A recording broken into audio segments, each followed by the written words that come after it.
શાસનમાં છે તો તમે આ બે બેઠાએ ભવિષ્યવાણી કરો કે જે પટ્ટો પહેર્યો છે ને એ પાર્ટી આ ખેડૂતોનું દેવું ક્યારે માફ કરશે એ ભવિષ્યવાણી કરો તમે. અરે બાપ રે, ये तो धोती खोल रहा है.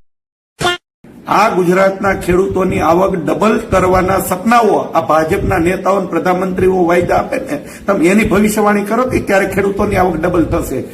તમે એ ભવિષ્યવાણી કરો કે ખેડૂતો જે છે એને ખેતરની અંદર લાઇટના કનેક્શનો ક્યારે મળશે, એને દિવસે પાવર ક્યારે મળશે, એમને પૂરતું ખેતી કરવા માટે પાણી મળશે કે નહીં, એમને સિંચાઈનું પાણી મળશે કે નહીં, એ ભવિષ્યવાણી કરો. તમે એ ભવિષ્યવાણી કરો કે ગુજરાતની અંદર કેટલી સ્કૂલો એવી છે એક શિક્ષકથી ચાલે છે તો દિલ્હીની અંદર અરવિંદ કેજરીવાલે સારી સરકારી સ્કૂલો જે બનાવી છે ને એવી ગુજરાતની અંદર આ તમારી ભાજપની સરકાર ક્યારે બનાવશે ને એની ભવિષ્યવાણી કરો છો તમારામાં તાકાતની હિંમત હોય તો. તમે એ ભવિષ્યવાણી કરો કે દિલ્હીની અંદર જે મહોલ્લા ક્લિનિકનો કોન્સેપ્ટ આપી અને જે આરોગ્ય સુવિધાઓ જે ફ્રી મળે છે ને એવી ગુજરાતમાં ક્યારે મળશે ને એની ભવિષ્યવાણી તમે બે બેઠા કરો. તમે એ ભવિષ્યવાણી કરો કે ગુજરાતના લાખો વિદ્યાર્થીઓ જે છે એ બેરોજગાર છે, એમને રોજગારી ક્યારે મળશે ને એના વર્ષોથી વાયદાઓ આપે છે આ ભાજપની સરકાર, એ ક્યારે એમને રોજગારી આપશે ને એની ભવિષ્યવાણી કરો. અને તાજેતરમાં જ હજી અડધો કલાક પહેલા સમાચાર આવ્યા કે જે નીટની પરીક્ષા લીધી અને નીટની પરીક્ષાનું પેપર પણ ફૂટી ગયું ને એ નીટની પરીક્ષા ફરીવાર લેવામાં આવશે. આ પેપર ફૂટવાનું ક્યારે બંધ થશે ને એની ભવિષ્યવાણી તમે કરી શકતા ને તો એ ભવિષ્યવાણી તમે કરો.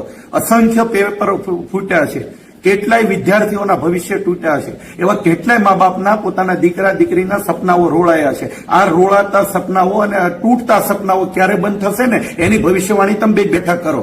તમે અત્યારે જે પાર્ટીની ભવિષ્યવાણી કરો છો ને એનાથી કદાચ તમને 5, 25, 50 લાઇક મળી જશે, એનાથી તમારું ચાલતું હોય તો ચલાવો તમે. પણ તમે નેતા બનવા નીકળ્યા હોય તો કંઈક લોકોની વચ્ચે રહી લોકોની પીડા અને લોકોના કામો જે છે ને કરવા તરફ તમે ધ્યાન આપો. એટલે ખાલી ન્યૂઝ ચેનલની અંદર કહી દેવાથી કે ભાઈ અરવિંદ કેજરીવાલ કઈ પાર્ટીમાં છે અને ભગવત માન કઈ પાર્ટીમાં છે.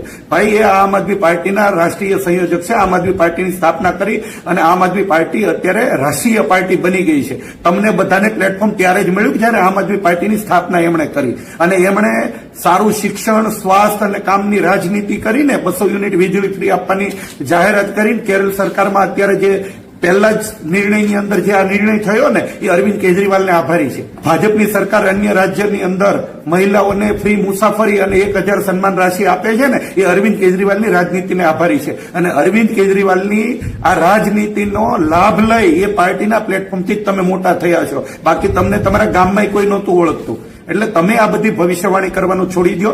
તમે જ્યાં સેટ થયા છો ને ત્યાં તમે એના લાભાર્થી તરીકે જે લાભ લેવાય એ તમે લો. તમે તક જોઈ અને તમારે જે જવાનું હતું તક ઝડપીને વહી ગયા છો, તમે બીજાનું મૂલ્યાંકન કરો છો. આમ આદમી પાર્ટીમાં અમે વર્ષોથી સંઘર્ષ કરીએ, સંઘર્ષ કરવાની તાકાત તમારામાં નહોતી. તમને